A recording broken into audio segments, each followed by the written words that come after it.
облысы, Жаңасемей ауданы, Жарқын ауылы, Жарқын жалпы орта білім беретін мектебінің 6 сынып оқушысы Төленқызы Динас. Ерлан Жүніс, мәншікті монолог.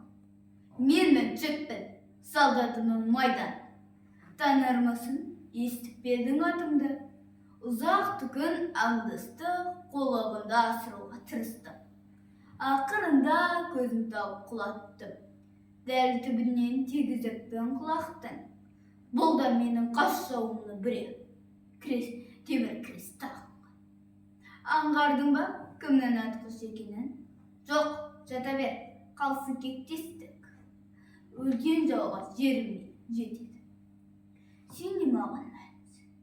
Әрине, сен келген жоқсан қыз қолынан өлуге. Келдің сен біздің елді күйрете бір жеңуге. Музыкалық салтанатқа ең. Бірақ оны тәңірім тағдырыңа жазбапты.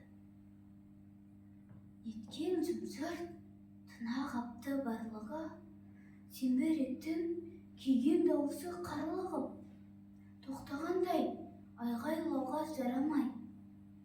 Тек мына бір ақ қайыңның жапырағы. Күрсінеді, күбірлейді, жылайды.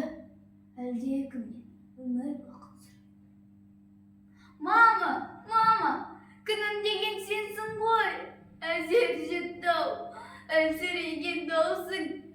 Жыламашы, шыдап бақшы ерсің ғой. Бар емес па, бір еркектен намысың. Сағындың ба, мен де сені сағындым. Қандай ана сағынбасын баласын.